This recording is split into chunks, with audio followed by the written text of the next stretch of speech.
ஒரு ஊரில் ஒரு பெரிய ஞானி இருந்தார். அவர் படுக்கையில் இருந்தார். இன்னும் கொஞ்ச நேரம்தான் அவர் இந்த உலகத்தில் இருக்க போகிறார். அவரை சுற்றி ஏகப்பட்ட கூட்டம். ஏற்கனவே அவருடைய உபதேசங்களை கேட்டவங்க பல பேர் வந்து அவரை சுற்றி நிற்கிறாங்க. அந்த ஞானி மெதுவாக கண்ணை திறந்து பார்க்குறார். எல்லாரும் அவருடைய கடைசி வார்த்தையை கேட்கறதுக்காக அவளோட காத்துக்கிட்டு இருக்கிறாங்க. அந்த ஞானி மெதுவாக பேச ஆரம்பித்தார். நான் என்னுடைய வாழ்நாள் பூராவும் உங்களுக்கு நிறைய போதனைகள் சொல்லிக்கிட்டு இருக்கிறேன். பேரானந்தம், மகிழ்ச்சி, தியானத்தன்மை இதை பற்றியெல்லாம் சொல்லியிருக்கிறேன். இப்போ நான் வேற ஒரு கரைக்கு போய்கிட்டு இருக்கிறேன்.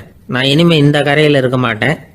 நீங்கள் நான் சொன்னதையெல்லாம் கேட்டீங்க, ஆனால் எதையும் நீங்கள் வந்து நடைமுறைப்படுத்தி பார்க்கல. எல்லாம் கேட்டதோடு சரி, அதோடு விட்டுவிட்டீங்க. அப்புறம் அதை தள்ளி போட்டுக்கிட்டே வந்துட்டீங்க. மேலும் அதை தள்ளி போடுறதுல எந்த பிரயோஜனமும் கிடையாது. இப்போ நான் போய்கிட்டு இருக்கிறேன். உங்களில் யாராவது என்னோட வர்றதுக்கு தயாரா அப்படின்னு கேட்டார். அவ்வளவுதான். யாரும் வாயை திறக்கலை. ஒரே மௌனம், சத்தமே இல்லை. ஒருத்தர் பார்த்துக்கிட்டே நிற்கிறாங்க. அந்த கூட்டத்தில் ஒரு ஆள் அந்த ஞானி கூடவே 40 வருஷத்துக்கு மேலே இருந்திருக்கிறான். அவனும் வாயை திறக்காமல் இன்னொருத்தன் முகத்தை பார்த்துக்கிட்டே நிற்கிறான். இந்த சமயத்தில் பின்னாடி நின்றுக்கிட்டு இருந்த ஒருத்தன் கையை தூக்கினான். ஞானி அவனை பார்த்தார். சரி, ஒருத்தனுக்காவது நம்மோட வர்றதுக்கு தைரியம் இருக்குது அப்படின்னு நினச்சார். ஆனால் அந்த ஆள் என்ன சொன்னான் தெரியுமா? ஐயா, நீங்கள் கேட்குறப்போ நான் உடனே எழுந்திருக்கல, கையை மட்டும்தான் தூக்கினேன். என்ன காரணம்னா, நான் எப்படி அடுத்த கரைக்கு வந்து சேர்றதுங்கிறது தெரிஞ்சுக்கிறதுக்காக தான். அந்த விவரத்தை மட்டும் இப்போ உங்ககிட்ட இருந்து நான் தெரிஞ்சுக்க ஆசைப்பட்றேன். ஏன்னா இப்போ நான் உங்கள் கூட வர்றதுக்கு தயாராக இல்லை. எவ்வளவோ காரியங்களை நான் இன்னும் இங்கே முடிக்க வேண்டியிருக்குது. வீட்டுக்கு ஒரு விருந்தினர் வந்திருக்கிறார். என்னுடைய இளைய மகனுக்கு கல்யாணம் பண்ணி வைக்கணும். அதனால் இன்றைக்கி உங்கள் கூட வர முடியாது. அது மட்டும் இல்லை, இப்போ உங்கள் கூட அடுத்த கரைக்கு வந்தால் திரும்பி வர முடியாதுன்னு வேறு சொல்கிறீங்க. அதனால் இப்போ நான் வரல. இன்னொரு நாள் நிச்சயமாக நான் வர்றேங்க, வந்து உங்களை சந்திக்கிறேன். அதனால் இப்போ நீங்கள் இன்னொரு தடவை எங்களுக்கு விளக்கமாக சொல்லணும். ஏற்கனவே பல தடவை சொல்லியிருக்கிறீங்க. தயவு பண்ணி இப்போ ஒரு தடவை சொன்னீங்கன்னா சௌகரியமாக இருக்கும். அந்த அடுத்த கரையை அடையிறது எப்படி? இப்போ ஒரு தடவை அதை விளக்கமாக சொல்லிட்டிங்கன்னா நல்லா ஞாபகப்படுத்திக்குவேன். அது சரியான சமயம் வர்றப்போ இது எனக்கு உதவியாக இருக்கும் அப்படின்னு நானா. ஆனால் உண்மை என்ன தெரியுமா? அந்த சரியான சமயம் வரவே இல்லை அப்படிங்கிறது தான் உண்மை. இப்படி அந்த கதை முடியும். இந்த கதை வந்து அந்த ஒரு ஆளுக்கு மட்டும் இல்லை, கிட்டத்தட்ட எல்லாருக்குமே அது பொருந்தும் அப்படிங்கிறாங்க விவரம் தெரிஞ்சவங்க. எல்லாருமே அந்த சரியான தருணத்துக்காக தான் காத்துக்கிட்டு இருக்கிறாங்களாம். அதுக்காக ஜோசியம் பார்க்குறாங்க, கைரேகை பார்க்குறாங்க. நாளைக்கு என்ன நடக்குங்கிற ஆவலில் எல்லாரும் காத்துக்கிட்டு இருக்கிறாங்க. ஆனால் அந்த ஒரு நாள் ஒருபோதும் வரப்போகிறதில்ல. நீங்கள் தள்ளி போடுறதுக்காக பல அர்த்தமில்லாத காரணங்களை தேடுறீங்க அப்படிங்கிறார் ஒரு ஞானி. காத்திருக்கிறதுலேயே நம்ம காலம் ஓடி போயிடுது. ஏன்னா இன்றைக்கி நாம் சிந்திக்கிறது நாளைக்கு நாம் சிந்திக்கிறது இல்லை. ஒவ்வொரு நாளும் ஒவ்வொரு மாதிரி போயிடுது. நாளைக்கு மறுநாளை பற்றியே சிந்திக்கிறோம். இப்படியே அது பாட்டுக்கு போயிடும். கரையை தொட்டு பார்க்குறது எப்போது? இதுதான் கேள்வி. நமக்கு வேண்டியப்பட்ட ஒருத்தர் ஒரு ரயில்வே பிளாட்ஃபாரத்தில் நின்றுட்டு இருக்கிறார். அங்கே இருக்கிறவங்ககிட்ட கேட்குறாராம், விசாரிக்கிறார். ஏங்க கிழக்க போகிற ரயில் போயிட்டுதுங்களான்னாராம். போயிட்டுதுன்னு இருக்கிறாங்க. கொஞ்ச நேரம் கழிச்சு, ஏங்க மேற்க போகிற ரயில் போயிட்டுதுங்களான்னு கேட்டிருக்காரு. போயிட்டுதுங்களான் இருக்காங்க.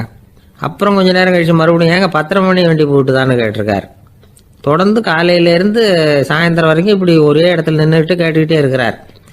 இதை பார்த்துக்கிட்டு இருந்த ஒருத்தர் அவர்கிட்ட வந்து, ஏங்க நீங்கள் எங்கே போகணும் அப்படின்னு கேட்டாராம். இவர் மெதுவாக சொன்னாராம், இந்த ரயில்வே லைனை தாண்டி அந்த பக்கம் போகணும் அப்படின்னாராம். ஒரு அழகான கடற்கரை. சுற்றுலா பயணிகள் நிறைய பேர் அங்கே வந்து போகிறது வழக்கம். சனி ஞாயிறு கூட்டம் அதிகமாக இருக்கும். அதோட விளைவு என்னங்கிறது அடுத்த நாள் தான் தெரியும். ஆமாம், அந்த கடற்கரையை சுத்தப்படுத்துகிற தொழிலாளிகள் திங்கட்கிழமை ரொம்ப சிரமப்படுவாங்க. சனி ஞாயிறு வந்த கூட்டம் கடற்கரை பூராவும் காலி ஐஸ்கிரீம் கப்புகளை வந்து வீசி எறிஞ்சிட்டு போயிடுவோம். ஆயிரக்கணக்கான கப்புகள் அங்கே பரவலாக கிடக்கும். அதையெல்லாம் பொறுக்கி எடுத்து சுத்தம் பண்ணி ஆகணும். இதனால் திங்கட்கிழமை வேலைக்கு வர்றதுக்கு எல்லோரும் பயப்படுவாங்க. அப்படி ஒரு நிலைமை. பல பேர் அன்னைக்கு வந்து லீவ் எடுத்துகிட்டு போயிடுறது வழக்கம். நமக்கு எதுக்கு இன்றைக்கி தொந்தரவு ஒன்று. இது ஒரு பெரிய பிரச்சனையாக இருந்தது. இதுக்கு என்ன பண்ணலாம் அப்படின்னு யோசனை பண்ணாங்க. ஒரு ஆலோசனை கூட்டத்துக்கு ஏற்பாடு பண்ணாங்களாம். அந்த நகர நிர்வாக அலுவலர்கள், பணியாளர்கள் எல்லாரும் அதில் கலந்துக்கிட்டாங்க. கூட்டம் ஆரம்பமாச்சு. ஆரம்பத்தில் சொன்னாங்க, இந்த பிரச்சனைக்கு ஒரு தீர்வு வேணும், என்ன பண்ணலாம், அதை முடிவு செய்கிறதுக்கு தான் இந்த கூட்டம். இதில் நீங்கள் செய்ய வேண்டியது என்னென்னா, உங்களுக்கு தோன்றுகிற யோசனை எதுவாக இருந்தாலும் சொல்லுங்கள். கொஞ்சம் கூட தயக்கம் வேண்டாம். நாம் சொல்கிற யோசனை ஈடுபடுமா படாதா அப்படின்லாம் யோசிக்க வேணாம். எல்லாருடைய யோசனைகளையும் அப்படியே பதிவு செய்துக்கிறோம். கடைசியாக அதிலேருந்து ஒரு சிறந்த யோசனையை தேர்வு பண்ணி அதை பயன்படுத்தலாம். இந்த சந்தர்ப்பத்தில் இன்னொரு முக்கியமான வேண்டுகோள், எவ்வளவு சாதாரணமான யோசனையாக இருந்தாலும் சரி, அது சொல்லும் பொழுது அடுத்தவங்க ஏளனம் செய்யக்கூடாது. இது ஒரு பெரிய யோசனையா அப்படின்னு சொல்லி எதையும் அலட்சியப்படுத்தக்கூடாது. இதுதான் அந்த கூட்டத்தின் ஆரம்பத்தில் செய்யப்பட்ட அறிவிப்பு. உடனே அந்த கூட்டத்தில் இருந்தவங்க ஆளுக்கு ஒரு யோசனை சொல்ல ஆரம்பித்தாங்க. ஒருத்தர் எழுந்திரிச்சார், இங்கே வர்ற சுற்றுலா பயணிகள்கிட்ட ஆளுக்கு $10 ஒரு டெபாசிட் மாதிரி வைப்பு பணமாக வாங்கிக்கணும். காலி ஐஸ்கிரீம் கப்பை திருப்பி கொடுத்தா அந்த பணத்தை திருப்பி கொடுத்துடலாம். இப்படி ஒரு ஏற்பாடு பண்ணிட்டா கப்புகளை தேடி பொறுக்கிட்டு இருக்க வேண்டியதில்லை, எல்லாம் ஒரே இடத்துக்கு வந்து சேர்ந்துடும். அப்படியே நாம் தூக்கிட்டு போய் ஒரு இடத்துல கொட்டி விடலாம் அப்படின்னார். இன்னொருத்தர் எழுந்திரிச்சார், கப்பை கீழே போட்டால் $50 அபராதம் அப்படின்னு அங்கங்கே போர்டு எழுதி வச்சுடலாம். கப்புகளை போடுறதுக்கு அங்கங்கே பெரிய கூடைகளை வச்சுடலாம். நாம் சாவகாசமாக அந்த கூடைகளை சேகரம் பண்ணிக்கலாம் அப்படின்னாராம். இன்னொருத்தர் எழுந்திரிச்சு கொஞ்சம் கோபமாக பேசினார். கப்புகளை அவங்க வாயிலே திணிச்சுடணும், அதுங்களை முன்னு சாப்பிட்டு பார்த்தா தான் தெரியும் அது எவ்வளவு கஷ்டங்கிறது அப்படின்னு ரொம்ப கடுமையாக பேசியிருக்காரு. இது வேடிக்கையாக தெரிஞ்சாலும் இந்த யோசனையும் பதிவு செஞ்சுக்கிட்டாங்களாம். இப்படி பல யோசனைகள். கடைசியாக எல்லாத்தையும் படித்து பார்த்துட்டு பரிசீலனை பண்ணாங்க. அப்புறம் தான் யோசனை வந்தது. இவர் வேடிக்கையாக சொன்னது கப்புகளை அவங்கவுங்க வாயிலே திணிச்சு சாப்பிட சொல்லணும், அதுதான் தண்டனைன்னார்ல. ஏன் அப்படி சாப்பிட்றது மாதிரியே கப்புகளை தயார் பண்ண என்ன அப்படின்னு சிந்திக்க ஆரம்பித்தாங்களாம். ஆகா, அதுதான் சரின்னு ஒரு முடிவுக்கு வந்தாங்க. அதுலேருந்து உருவானது தான் இந்த வேஃபர் கப்ஸ். ஐஸ்கிரீமை சாப்பிட்டு முடித்ததும் கப்பையும் சாப்பிட்டுடலாம். கோன் ஐஸ்கிரீம் சாப்பிட்றோம்ல, அதுதான். அமெரிக்காவில் மியாமி கடற்கரையில் ரொம்ப காலமாக இருந்துக்கிட்டு வந்த குப்பை பிரச்சனைக்கு இப்படி தான் ஒரு தீர்வு வந்துதான். இதுலேருந்து நாம் புரிஞ்சிக்க வேண்டியது என்னென்னா, நாம் அன்றாட எத்தனையோ பிரச்சனைகளை சந்திக்கிறோம், அதுக்கெல்லாம் தீர்வு உண்டு. அது எங்கே ஒளிஞ்சிருக்குன்னு கண்டுபிடிக்கணும். அந்த யோசனையையும் நல்லா தீவிரமாக யோசிக்கணும். யார் என்ன யோசனை சொன்னாலும் அதை அலட்சியப்படுத்தக்கூடாது, அக்கறையோடு கவனிக்கணும், அதை யோசித்து பார்க்கணும். ஒரு அம்மா தன்னோட வீட்டுக்காரரை ஒரு மனநல மருத்துவர்கிட்ட அழைச்சிட்டு வந்தாங்களாம். டாக்டர், இவருக்கு கோன் ஐஸ்கிரீம் பிடிக்கல, பேப்பர் கப்பில் இருக்கிற ஐஸ்கிரீம் தான் வேணும்னு அடம் பிடிக்கிறார் அப்படின்னாங்களாம். அது ஒன்றும் தப்பு இல்லையேன்னாராம் டாக்டர். இதுக்கு அந்த அம்மா சொன்னாங்களாம், இவர் கப்பு ஐஸ்கிரீம் வாங்குறதுல தப்பு இல்லை டாக்டர், பிரச்சனை அது இல்லை. அப்புறம் வேறு என்னென்னு கேட்டிருக்காரு. வாங்கினதும் ஐஸ்கிரீமை கீழே கொட்டிவிட்டு அந்த பேப்பர் கப்பை மட்டும் விரும்பி சாப்பிட்றார், அதனால தான் உங்ககிட்ட அழைச்சிட்டு வந்தேன் அப்படின்னாங்களாம். ஒரு ஊரில் ஒரு ராஜா இருந்தார். பெரிய அரண்மனையில் தான் இருக்கிறார். எல்லா வசதியும் இருந்தது. இருந்தாலும் அவர் எல்லாரும் சொல்கிறது எப்படி தெரியுமா, பிச்சைக்கார ராஜா. அப்படி ஒரு பேர் அவருக்கு நிலச்சி போச்சு. ஜனங்களும் சரி, மற்ற தேசங்களில் உள்ளவங்களும் சரி, அவர் அந்த பேர் சொல்லியே குறிப்பிடுறது வழக்கமாக போட்டுது. இது அவருக்கு ரொம்ப கவலையாக போச்சு. என்ன இது, நம்மளை தேடி வர்றவங்களுக்கெல்லாம் நாம் சோறு போடுறோம், நம்ம புகழ்ந்து பாடல் ஏற்றி கொண்டு வர்ற புலவர்களுக்கெல்லாம் அவங்க எப்படி வந்தாலும் ஒருவேளை சோறு போடணுங்கிறது உத்தரவு. இவ்வளவுலாம் செஞ்சும் நம்மளை போய் பிச்சைக்கார ராஜான்னு எல்லாரும் சொல்கிறாங்களே, அது ஏன், எதுக்காக இப்படி சொல்கிறாங்க? இதுதான் ராஜாவுக்கு குழப்பம். சரி, இதை பற்றி நம்ம அமைச்சர்கள்கிட்ட கேட்கலாமா அப்படின்னு யோசனை பண்ணார். இந்த விஷயத்தை போய் அவங்கக்கிட்ட எப்படி கேட்குறதுன்னு அவருக்கு தயக்கமாக இருந்தது. கௌரவ குறைச்சலாக தெரிஞ்சுது அவருக்கு. சரி, சாதாரண குடிமக்கள்கிட்ட இதை பற்றி கேட்கலாமா அப்படின்னு யோசனை பண்ணார். கேட்கலாம், ஆனால் அவங்க யாரும் ராஜா முன்னாடி நின்று தைரியமாக பேசக்கூடிய அளவுக்கு இல்லை. ராஜாவோட குழப்பம் நாளுக்கு நாள் அதிகமாக போச்சு. கடைசியாக அவர் ஒரு முடிவுக்கு வந்தார். அதாவது, இதை பற்றி ஒரு பிச்சைக்காரங்கிட்டே கேட்டு பார்த்துட்டா என்ன. இதுதான் அவர் பண்ண முடிவு. உடனே மாறுவேஷம் போட்டுக்கிட்டு நகர்வலம் போனார். ஒரு பிச்சைக்காரனை கண்டுபிடிச்சார். இதை பாருப்பா, நம்ம ராஜாவை எல்லாரும் பிச்சைக்கார ராஜான்னே சொல்கிறாங்களே, அதுக்கு என்ன காரணமாக இருக்கும் அப்படின்னு கேட்டார். அதுக்கு அவன் சொல்கிறான், இதுக்கான பதிலை இன்னும் ஒரு 30 நாளில் சொல்கிறேன் அப்படின்னா. உடனே இவருக்கு சந்தோஷம். உண்மையை அவங்ககிட்ட சொன்னார். நான் வேறு யாரும் இல்லை, நான் தான் இந்த நாட்டு ராஜா. இப்போ நீ என் கூடவே வந்துடும், அரண்மனையிலேயே தங்கிக்கோ. 30 நாள் கழித்து எனக்கு பதில் சொல்லிவிட்டு அதுக்கப்புறமா நீ போகலாம் அப்படின்னு சொல்லி அழைச்சிட்டு வந்துட்டார். அரண்மனையில் ஒரு மூலையில் அவன் தங்கறதுக்கு இடம் கொடுத்தார். தினம் 2 வேளையும் இவனுக்கு சோறு போடுங்க அப்படின்னு உத்தரவு போட்டார். ராஜா கொடுத்த இடத்துல போய் உக்காந்துக்கிட்டான் அந்த பிச்சைக்காரன். தினமும் அந்த அரண்மனையில் நடக்கிறதையெல்லாம் கவனிச்சிக்கிட்டு வந்தான். வேளைக்கு சாப்பாடு வரும், சாப்பிட்டுக்கிட்டு இருக்கான். இப்படி 30 நாள் முடிஞ்சுது. ராஜா வந்தார். என்ன, என்னோட கேள்விக்கு பதில் என்னன்னு கண்டுபிடிச்சிட்டியான்னார். கண்டுபிடிச்சிட்டேன்னா. என்ன எல்லாரும் பிச்சைக்கார ராஜான்னு சொல்கிறாங்களே, அது நியாயமாக படுதா உனக்குன்னு கேட்டார். நியாயமாக தான் படுது, சந்தேகம் இல்லாமல் நீங்கள் பிச்சைக்கார ராஜா தான். என்ன தான் நீங்கள் வசதியோடவும் படைபலத்தோடவும் இருந்தால் கூட நீங்கள் எங்கள் வர்க்கத்தை சேர்ந்த ஆசாமி தான் அப்படின்னு அடித்து சொல்லிவிட்டான் அந்த ஆள்.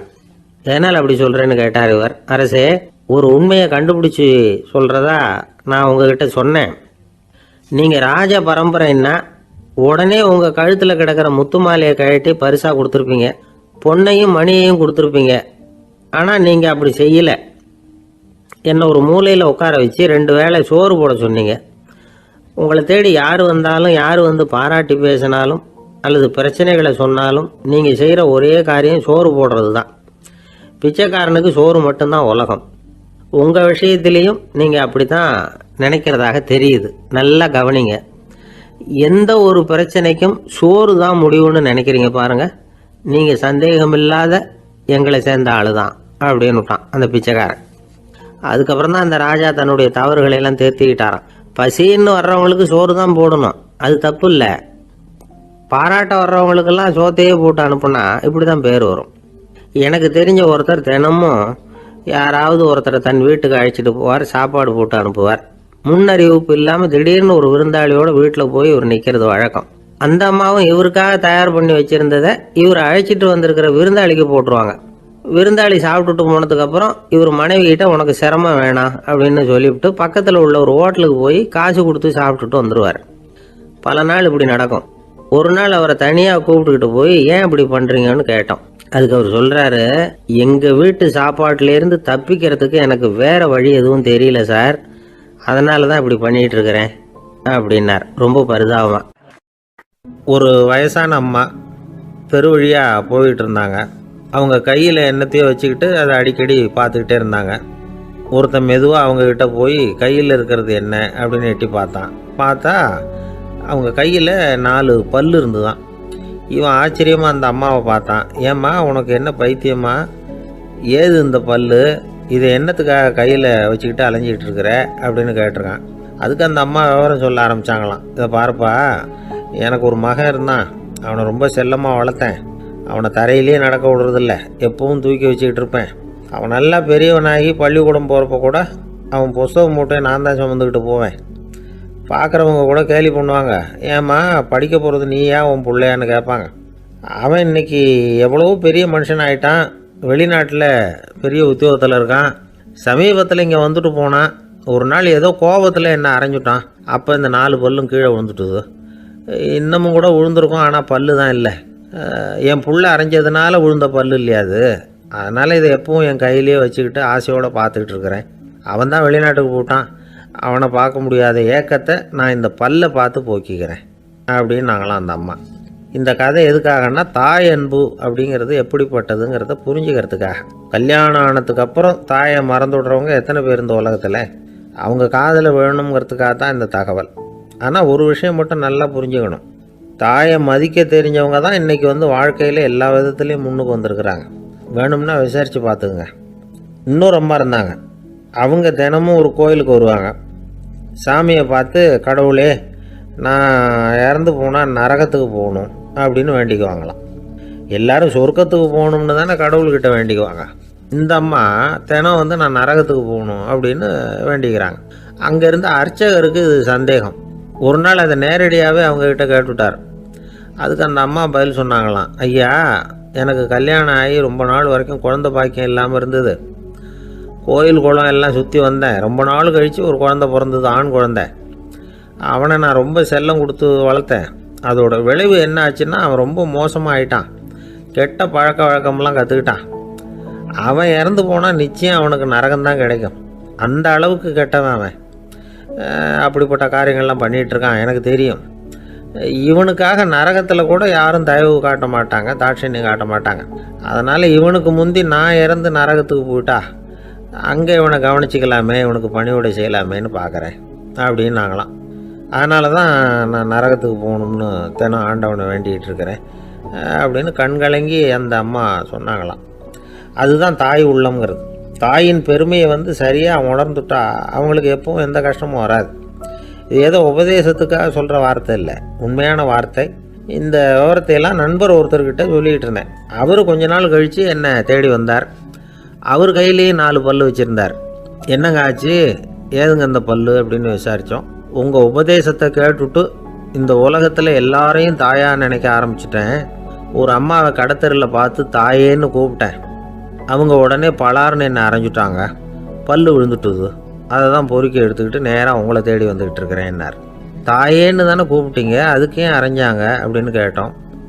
நான் தாயேன்னு கூப்பிட்டது அவங்க காதில் நாயேன்னு விழுந்துட்டு தான், அதுதான் இப்படி ஆயிட்டுது அப்படின்னார். இந்த காலத்து புள்ள ஒருத்தன் தன்னோட அப்பாவை பார்த்து சொன்னான், அப்பா நான் உனக்கு உதவி செய்யலாம்னு நினைக்கிறேன், என்ன உதவி செய்யணும்னு சொல்லு அப்படின்னா. நீ சும்மா இருந்தால் அதுவே எனக்கு செய்கிற பெரிய உதவிடா அப்படின்னார் அப்பா. சும்மா இருக்கிறதும் ஒரு உதவி தான், அது மாதிரி மௌனமும் ஒரு சமூக சேவை தான் அப்படிங்கிறார் காஞ்சி பெரியவர். நமக்கு 5 புலன்கள் இருக்குது, மெய் வாய் கண் மூக்கு செவி. இந்த 5லேயும் அதிகப்படியான வேலை எதுக்குன்னு நினைக்கிறீங்க? வாய்க்கு தான். ஏன்னா அதுக்கு 2 வேலை. இப்போ கண்ணுக்கு பார்க்குறது மட்டும்தான் வேலை, காதுக்கு கேட்குறது மட்டும்தான் வேலை, மூக்குக்கு வாசனை அறியறது தான் வேலை, உடம்புக்கு உணர்றது மட்டும்தான் வேலை. ஆனால் வாய் அப்படி இல்லை, அதுக்கு 2 வேலை. சாப்பிட்றதும் அதுதான், பேசுகிறதும் அதுதான். அதாவது வாய் ஒன்று தான் கர்மேந்திரியமாகவும் இருக்குது, ஞானேந்திரியமாகவும் இருக்குது அப்படின்னு சொல்லுவாங்க. சாப்பாட்டில் உட்காந்தா எந்தெந்த ஆகாரம் என்னென்ன ருசின்னு அறிவிக்கிற வேலையும் செய்யுது. சபையில் உட்காந்தா பாடுறது, பேசுறது, சிரிக்கிறது, இது மாதிரியான வேலையும் செய்யுது. இன்னொரு வித்தியாசம், கண்ணு காது மூக்கெல்லாம் ஸ்ட்ரெயின் பண்ணிக்கிட்டு வேலை செய்கிறதில்ல. ஒரு ரோஜா பூவை பார்த்தா உடனே மூக்கு அப்படியும் இப்படியும் அசைய ஆரம்பிக்கிறதில்ல. ஒரு சங்கீதத்தை கேட்ட உடனே காது ஆட ஆரம்பிக்காது. ஆனால் வாய் அப்படி இல்லை, அது பேசினாலும் சரி சாப்பிட்டாலும் சரி அசைஞ்சு தான் ஆகணும். ஆக மற்றதை விட வாய்க்கு வேலை ஜாஸ்தின்னு தெரியுது. சாப்பிட்றது பேசுறது அப்படின்னு 2 காரியம் அதுக்கு. இப்படி 2 காரியம் இருக்கிறதுனால அது 2ஐயும் பாதியாக குறைச்சிக்கணுங்கிறது கடவுள் அபிப்பிராயமாக இருக்கணும் அப்படிங்கிறார் காஞ்சி பெரியவர். ஆனால் இப்போ நாம் அப்படியே நடந்துக்கிறோம், அதுக்கு நேர்மாறாக நடந்துக்கிறோம்.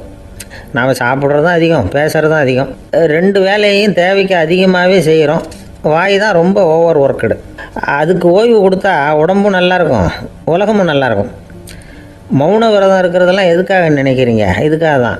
இந்த காலத்தில் மௌனமாக இருக்கிறவங்கெல்லாம் மகத்தான தொண்டு செய்கிறாங்க அப்படின்னு தான் சொல்லணும். சத்தம் அதிகமாக போய் தான் சவுண்டு பொல்யூஷன் வருது. அது மட்டும் இல்லை, மௌனமாக இருந்தால் சண்டை சச்சரவே வராது. மௌனம் கலக நாஸ்தி. ஆக இதுவும் ஒரு சமூக சேவை தான். நமக்கு தான் வாய் இருக்குதுங்கிறதுக்காக வசமாக சாப்பிட்றதும் தப்பு, வளவளன்னு பேசுகிறதும் தப்பு. ஒரு கருத்தை சொல்கிறதுக்கு ஒரே ஒரு சொல்லு போதும் அப்படின்னு இருக்கும்பொழுது 2 சொற்களை செலவு பண்ணாதே. எவ்வளவு சொன்னாலும் அதனால் ஒரு பயனும் விளையாது அப்படின்னு தெரிய வருமே, ஆனால் அந்த ஒரு சொல்லையும் விரயம் பண்ணாதே அப்படிங்கிறார் ஒரு அறிஞர். எல்லா குணங்கள்லேயும் மௌனம்தான் சிறந்தது அப்படிங்கிறார் ஒருத்தர். மௌனமாக இருக்கிறது மூலமாக மற்றவர்கள் குறைகளை நம்மளால் தெரிஞ்சிக்க முடியும். அதே சமயத்தில் நம்மக்கிட்ட இருக்கிற குறைகளை மற்றவங்களுக்கு தெரியாமல் மறைச்சிக்கவும் முடியுங்கிறார் அவர். உண்மைதானே? ஒரு பெரிய மேடை பேச்சாளர், பொது வாழ்க்கையில் 25 வருஷ காலமாக ஈடுபட்டிருக்கிறவர். அவர் மனைவி ஒரு நாள் சொன்னாங்க, எங்கள் வீட்டுக்காரர் 25 வருஷ காலமாக பொது வாழ்வில் ஈடுபட்டிருந்தா கூட இந்த மாதம் 10ஆம் தேதியிலேருந்து தான் மக்களுக்கு சேவை செய்ய ஆரம்பிச்சிருக்கார் அப்படின்னு நாங்கள் ரொம்ப பெருமையாக. 10ஆம் தேதிக்கு அப்படி என்ன விசேஷம் அப்படின்னு கேட்டோம். அன்னையிலேருந்து தான் அவர் மேடையில் பேசுகிறத நிறுத்தினார் அப்படின்னாங்க அந்த அம்மா. உங்கள் பையன் எப்படி சார் இருக்கான் அப்படின்னு விசாரித்தார் ஒருத்தர். அவன் என்ன சார், எதை சொன்னாலும் காதில் வாங்க மாட்டேங்கிறான், அவன் பாட்டுக்கு போகிறான் வர்றான் அப்படின்னு சொல்லி அழுத்துக்கிட்டார் அப்பா. பெரியவங்க சொல்கிறத சின்ன பிள்ளைங்க கேட்குறது இல்லைங்கிறது ஒரு குறை, பெரியவங்க சொல்கிறது சின்ன பிள்ளைங்க காதிலேயே விழறது இல்லைங்கிறது ஒரு குறை. இது கொஞ்சம் சீரியஸான விஷயம், கவனித்து பார்க்கணும். ஒரு குழந்தைக்கு காது சரியாக கேட்குதா இல்லையா அப்படிங்கிறத நாம் தான் கவனித்து பார்த்து கண்டுபிடிக்கணும். அதுவாக நம்மக்கிட்ட தவழ்ந்து அப்பா எனக்கு காது கேட்கல, அழைச்சிட்டு போங்க டாக்டர்கிட்ட அப்படின்னுலாம் சொல்லிகிட்டு இருக்காது. அது சரி, ஒரு குழந்தைக்கு காது சரிவர கேட்குதா இல்லையா அப்படிங்கிறத முன்கூட்டியே நாம் தெரிஞ்சுக்கிறது எப்படி? அதுக்கு சில வழி இருக்குது. உங்கள் குழந்தைய கொஞ்சம் அப்படியே கவனித்து பாருங்கள். அடிக்கடி ஜலதோஷம், காதில் அரிப்பு ஏற்படுதா, மூக்கு விரிவாகவும் அப்புறம் டான்சில், அடினாய்டு, சத அழற்சி இது மாதிரி ஏதாவது இருக்கா, வாயிலிருந்து எச்சில் ஒழுகுதா, குழந்தை வாயினால் சுவாசிக்குதா, பற்கள் முன்னாடி தள்ளி வளருதா, இதெல்லாம் அதுக்கு அறிகுறி. அப்புறம் இந்த VBDF TH இப்படி இந்த ஒலிகள் சேர்ந்த வார்த்தைகளை குழந்தை சரியாக புரிஞ்சுக்காது. இப்போ உதாரணத்துக்கு பட்டுன்னு சொல்லு குழந்தை அப்படின்னீங்கன்னா அது கட்டுன்னு சொல்லும். அதாவது பட்டு சவுண்டை அதால் புரிஞ்சிக்க முடியல. அப்புறம் உங்கள் குழந்தை உங்களை உறக்க பேச சொல்கிறானா, அடிக்கடி கேள்வி கேட்குறானா, சாப்பிட்றப்போ கவனம் இல்லாமல் இருக்கானா, படிப்பில் போதுமான முன்னேற்றம் இல்லையா, வகுப்பில் சரியாக கவனிக்கிறது இல்லையா, இப்படிலாம் இருந்தால் ஆரம்பத்திலேயே டாக்டர்கிட்ட அழைச்சிட்டு போய் சிகிச்சையை ஆரம்பிச்சுடலாம், குணப்படுத்தி விடலாம். குழந்தைக்கு காது சரியாக கேட்கலன்னா நீங்கள் செய்ய வேண்டியது என்ன தெரியுமா? அவனுக்கு காது கேட்கலேங்கிறதுக்காக அவன் முன்னாடி சத்தம் போட்டு பேசக்கூடாது. மெதுவாக சீராக பேசணும், அவனை பார்த்து பேசணும். உங்கள் உதட்டு அசைவுகள் அவனுக்கு உதவும், அதை பார்த்தே புரிஞ்சுக்குவான். நீங்கள் வாயில் வெத்தலை பாக்கு போட்டுக்கிட்டோ புகை பிடிச்சிக்கிட்டோ பேசக்கூடாது. அப்படி பேசினா அவனால் அந்த உச்சரிப்பை சரியாக புரிஞ்சிக்க முடியாது. ஒரு வார்த்தையை சொல்கிறீங்க, அவனுக்கு புரியல அப்படின்னா அதே வார்த்தையை மறுபடியும் சொல்லணும். அவனுக்கு நீங்கள் முதல்ல சொன்ன வார்த்தை புரியலேன்னு நினச்சிக்கிட்டு மறுபடியும் திருப்பி சொல்கிறப்போ அதே அர்த்தம் வரக்கூடிய வேறு வார்த்தையை சொல்லக்கூடாது. இப்படிலாம் நடந்துக்கிட்டால் அவனுக்கு மன திடத்தை ஏற்படுத்த முடியும். இல்லைன்னா அவனுக்கு தாழ்வு மனப்பான்மை வந்துடும். குழந்தைக்கு காது கோளாறுன்னா ஆரம்பத்திலேயே டாக்டர்கிட்ட அழைச்சிட்டு போனால் போதும், குணப்படுத்தி விடலாம். அப்புறம் பார்த்துக்கலாமே அப்படின்னு அலட்சியமாக இருந்துட்டால் தான் கஷ்டம். சில பேர் கோபத்தில் சின்ன பிள்ளைங்க காதை பிடிச்சி திருகிறது உண்டு. இது ரொம்ப தப்பு. காது கையோடு வந்துட்டால் என்ன பண்ணுறது? ஒரு வேடிக்கை கதை, அது கதை தான், நிஜமாக நடந்ததில்லை, அது மாதிரி நடக்காது. ஒரு வேடிக்கைக்காக சொல்லப்படுற கதை. அதாவது ஒரு வீட்டில் அப்பா அம்மாவை பார்த்து சொல்லிகிட்டு இருக்கார், இதை பாரு, நாளைக்கு காலையில் என்னை சீக்கிரம் எழுப்பி விட்ரு, நான் செங்கல்பட்டு வரைக்கும் போயிட்டு வர வேண்டியிருக்கு அப்படின்னாராம். இதை அவங்க பையன் காதில் வாங்கிட்டு இருக்கான். அப்பாவுக்கு சிரமம் வேண்டாமே அப்படின்னு நினச்சி அவனே காலையில் யாருக்கும் தெரியாமல் எழுந்திரிச்சு புறப்பட்டு செங்கல்பட்டுக்கு போட்டான். சாயந்தரமாக திரும்பி வந்தான். அப்பா பையனை காணாமல் அலமோதிக்கிட்டு இருக்கிறார். சாயந்தரமாக பையனை பார்த்ததும் எங்கடா போயிட்டு வந்தேன்னு கேட்டார் கோவமாக. செங்கல்பட்டுக்கு போயிட்டு வந்தேன்ப்பா, நீ வேணா அலைய வேண்டாமேன்னு அப்படின்னா. எதுக்கடா போனேன்னு அதட்டினார். அதான்ப்பா, நீ நேற்று அம்மாக்கிட்ட சொல்லிக்கிட்டு இருந்த, அதை காதில் வாங்கினேன், உனக்காக நான் போயிட்டு வந்தேன் அப்படின்னா. உடனே எந்த காதில் வாங்கினேன் அப்படின்னு சொல்லி காதை பிடிச்சி திருகினார். அந்த காது கையோடு வந்துட்டுது. இது நடந்து கொஞ்ச நாள் கழித்து அந்த அப்பாவும் பையனும் கடத்தெருவில் போய்கிட்டு இருக்கிறாங்க. எதிரில் ஒரு நாய் ஓடி வந்தது. அதுக்கு 2 காதும் இல்லை. என்ன இது, இந்த நாய்க்குட்டிக்கு 2 காதும் இல்லை அப்படின்னார் அப்பா. அதுக்கு பையன் சொல்கிறான், அப்பா அது 2 தடவை செங்கல்பட்டுக்கு போயிட்டு வந்துடுவோம் அப்படின்னானா. ஆந்திர நாட்டில் ஒரு அரசர் இருந்தார். அந்த அரசர்கிட்ட ஒரு அமைச்சர் இருந்தார். அந்த அமைச்சர் பேர் ராயண பாஸ்கர். அவர் ஒரு பெரிய அறிவாளி. அது மட்டும் இல்லை, மிகச்சிறந்த கொடையாளி. யார் எது கேட்டாலும் இல்லைன்னு சொல்ல மாட்டாராம்.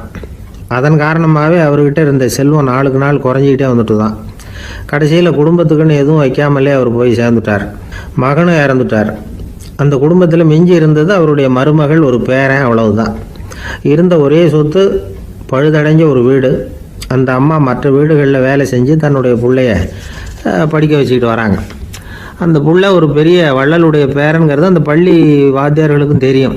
அதனால் அவங்களும் இவங்ககிட்ட கொஞ்சம் அன்பாகவும் அக்கறையாகவும் பழகி பாடம் சொல்லி கொடுத்துக்கிட்டு இருக்கிறாங்க. ஒரு நாள் ஒரு புகழ்பெற்ற கவிஞர் ஒருத்தர் அந்த பள்ளிக்கூடத்துக்கு வந்திருக்கிறார். ஆசிரியர்கள்கிட்ட பேசிக்கிட்டு இருந்தப்போ ஒரு செய்தியை சொன்னாராம்.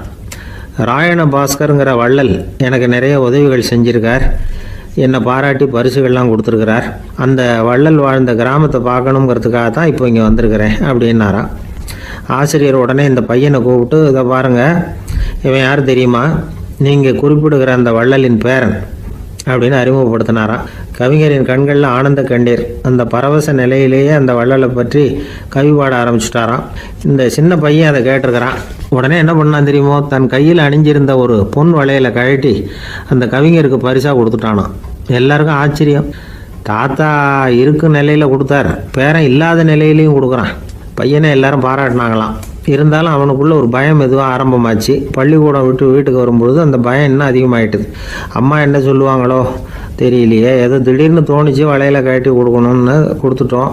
குடும்பம் இருக்கிற நிலையில் இப்படி நான் செஞ்சது தப்பா, வீட்டு செலவுக்கே அம்மா எவ்வளவு கஷ்டப்படுறாங்க, வீட்டுக்கு போனதும் என்ன நடக்குமோ தெரியலையே அப்படின்னு நினச்சி பயந்துக்கிட்டே அவன் வீட்டுக்குள்ளே அடி எடுத்து வைக்கிறான். அம்மா கூப்பிட்டு சாப்பாடு போட்டாங்க. அவங்க கண்ணில் படக்கூடாதுங்கிறதுக்காக ஒரு கையை பின்னாடி மறைச்சிக்கிட்டே இருந்தான். அம்மா இதை கவனிச்சிட்டாங்க. ஏய், உன் கையை ஏன் அப்படி வச்சிருக்கிற? உன் கைக்கு என்னாச்சு? ஏதாவது அடிபட்டு போச்சா அப்படின்னு கேட்டுக்கிட்டே கையை எடுத்து பார்க்குறாங்க. வளையல காணலை.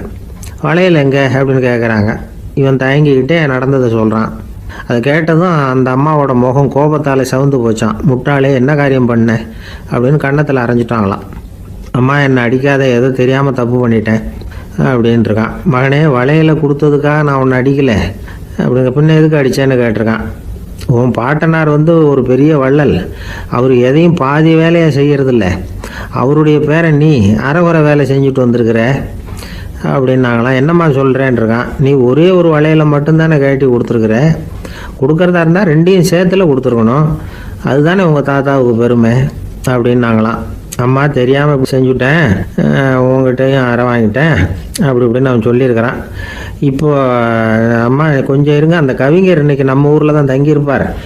நாளைக்கு காலையில் தான் அவர் எங்கே இருக்காருன்னு விசாரித்து இன்னொரு வளையலையும் கொடுத்துட்றேன் அப்படின்ட்டுருக்கான். மகனே, நல்ல செயல்களையெல்லாம் நாளைக்குன்னு ஒத்தி போடாத. நாளைக்கு என்ன நடக்குங்கிறது யாருக்கு தெரியும்? இப்போவே போ, எங்கே இருக்காருன்னு பாரு அப்படின்ட்டுருக்காங்க. மகன் புறப்பட்டான். பள்ளி ஆசிரியர்கிட்ட போய் கேட்டானான் அந்த கவிஞர் எங்கே இருக்காருன்னு. அவர் சொன்னாராம். உடனே போய் அவர் இருக்கிற இடத்துல கதவை தட்டியிருக்கான். ராத்திரி நேரத்தில் இவனை கண்டதும் அவருக்கு ரொம்ப ஆச்சரியம். இவன் இன்னொரு கை வளையலையும் எடுத்து நீட்டியிருக்கான். அவர் திகைச்சு போய் நிற்கிறார். அவரால் என்ன பண்ணுறதுன்னே தெரியல. ஆனந்த கண்ணீர். இது பெரியவர்கள் கூற கேட்ட ஒரு வரலாறு. இன்றைக்கி இப்படிப்பட்டவங்களை பார்க்க முடியுமா? வறுமை வள்ளல் தன்மையை ஒன்று செய்து விடாதுங்கிறதுக்கு இது ஒரு உதாரணம். ஒருத்தன் இன்னொருத்தனை பார்த்து கேட்டானா, எங்கள் தாத்தா உங்கள் தாத்தாவுக்கு 100 ரூபா கடன் கொடுத்துருக்கிறார், அதை எப்போ திருப்பி கொடுக்க போகிறேன்னு. கவலைப்படாத, எங்கள் பேரன் அதை உங்கள் பேரன்ட்ட திருப்பி கொடுத்துருவான் அப்படின்னு நானான். அவன் ஒரு வயசான ஆள் நிலத்தில் ஏறு உழுதுகிட்டு இருந்தாரான். கிழிஞ்சு போன ஒரு சின்ன துண்டை தான் இடுப்பில் கட்டியிருந்தாரான். தலையில் ஒரு கந்தலை சுற்றி இருந்தார். உடம்பு பூரா சேரு. ரொம்ப ஏழை. ஏறு ஓட்டிகிட்டு இருக்கிறவர் வேறு எப்படி இருப்பார்? இருந்தாலும் அந்த ஆள் ரொம்ப ஜாலியாக பாட்டு பாடிக்கிட்டே ஏறு உழுதுகிட்டு இருந்தாரான். உடம்புல தான் அவர் ஏழையை தவிர மனசில் ஒரு ஏழையாக தெரியல. அந்த சமயத்தில் அந்த நாட்டு ராஜா அந்த பக்கமாக குதிரை மேலே வந்தாராம். வேட்டைக்கு போயிட்டு பரிவாரங்களோடு திரும்பி வந்துகிட்டு இருக்கிறார். ரொம்ப செல்வ செழிப்பில் இருக்கிற ராஜா அவர் இந்த வயசான விவசாயியை பார்த்துருக்கார். இந்த ஆள் ரொம்பவும் ஏழைங்கிறது அவர் பார்த்தாவே பளிச்சுன்னு தெரியுது. கட்டிக்கிறதுக்கு நல்ல துணி இல்லை. உடம்போ இழைச்சி போயிருக்குது. வயிறு முதுகில் போய் ஒட்டிகிட்டு இருக்கு. கண்ணு குழு விழுந்து போயிருக்குது. ஆனாலும் முகத்தை பார்த்தா சந்தோஷமாக இருக்கிற மாதிரி இருக்குது. இவ்வளவு உற்சாகமாக பாடிக்கிட்டு இருக்கிறாரே அப்படின்னு ஆச்சரியமாக நினச்சி பார்த்தார் அந்த ராஜா. சரி, அவர்கிட்ட கொஞ்சம் பேச்சு கொடுத்து பார்க்கலாம் அப்படின்னு முடிவு பண்ணார். ஐயா பெரியவரே, இப்படி கொஞ்சம் வர முடியுமான்னாராம். பொழுது போகிறதுக்குள்ளே நான் இந்த வயல் பூரா உழவு ஓட்டி ஆகணும், அதனால் பேசுறதுக்கு நேரம் இல்லை அப்படின்னாராம் அந்த பெரியவர். என்ன அவ்வளவு அவசரமா? மீதி இருந்தால் நாளைக்கு உழுதக்கூடாதா? அது சரி, உனக்கு எத்தனை ஏக்கர் நிலம் இருக்குது அப்படின்னு விசாரிச்சிருக்கார் ராஜா. எனக்குன்னு சொந்தமாக உள்ளங்கை அளவு கூட நிலம் கிடையாது. இது எங்கள் முதலாளியோட நிலம். இதை பூராவும் உழுது முடிச்சாதான் அவர் கூலி கொடுப்பார். நான் கூலிக்கு உழுதுகிட்டு இருக்கிறேன். உங்ககிட்ட பேசிக்கிட்டு இருந்தா அவருக்கு துரோகம் பண்ணது மாதிரி ஆயிடும் அப்படின்னாராம். ராஜா குதிரையை விட்டு கீழே இறங்கினார். வரப்பில் நடந்து அந்த பெரியவர்கிட்டயே போனாராம். சரி, ஒரு நாள் பூரா உழுதா உனக்கு எவ்வளவு கூலின்னு கேட்டிருக்கார். 8 அணா கூலி கிடைக்கும்னாராம் அவர். இது ரொம்ப காலத்துக்கு முன்னாடி நடந்த ஒரு சம்பவங்கிறதுனால அப்போ 8 அணா கூலிங்கிறது ரொம்ப பெருசு. இருந்தாலும் அதுவும் அந்த ராஜாவுக்கு பெரிய கூலியா தெரியல. இவ்வளவு தானா, இதை வச்சுக்கிட்டு நீ எப்படி காலம் தள்ளுற அப்படின்னாராம். ஒன்றும் கவலை இல்லை அப்படின்னாராம் அவர். ராஜாவுக்கு ரொம்ப ஆச்சரியமா போச்சு. 8 அணா கூலி வாங்குற இந்த ஆளு கவலை இல்லாமல் இருக்கிறார். ஏராளமான வசதியோடு இருக்கிறன்னா கவலை இல்லாமல் வாழ முடியலையே அப்படின்னு நினச்சி பார்த்துருக்கார்.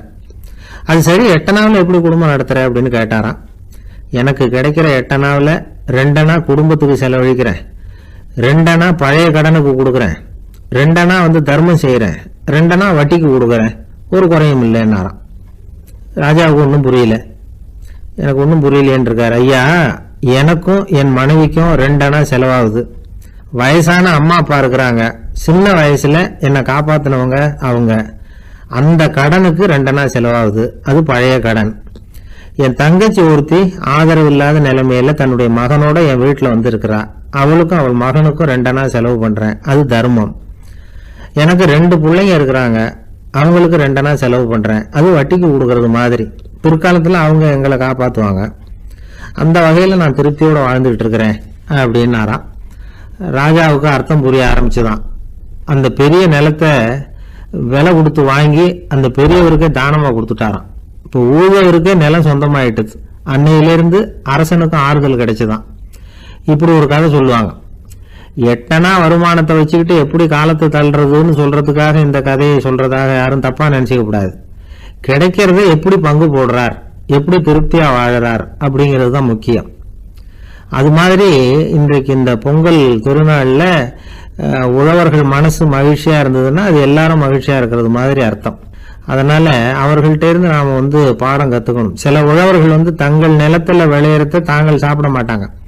அடுத்தவங்கள்ட்ட வித்துட்டு சந்தையில் போய் வேற அரிசி வாங்கிட்டு வந்து தான் இவங்க சாப்பிடுவாங்க. அப்படிப்பட்ட விவசாயிகள்லாம் இது உண்டு. பங்கிடுகிற பண்பை உழவர்கள்ட்ட இருந்து கற்றுக்கொள்ளுங்கள் அப்படிம்பாங்க.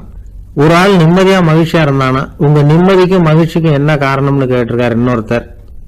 என்கிட்ட இருந்தது பூராவையும் என் பிள்ளைங்களுக்கு சமமா பங்கு போட்டு கொடுத்துட்டேன், எனக்குன்னு எதுவுமே வச்சுக்கல, அதுதான் நிம்மதிக்கு காரணம்னு இருக்கான். உங்ககிட்ட இருந்தது எவ்வளவு இருந்தது அப்படின்னு கேட்டிருக்காரு அவரு. மொத்தமா ஒரு 50,000 ரூபாய் இருக்கும் அப்படின்னு இருக்கான். அவ்வளவும் பணமாவே இருந்ததா அப்படின்னு கேட்டிருக்காங்க அவங்க. இல்லைங்க, அவ்வளவும் கடன், அதை தான் பிரிச்சு கொடுத்துருக்கேன் பிள்ளைங்க கிட்ட அப்படின்னு நானும். அவன்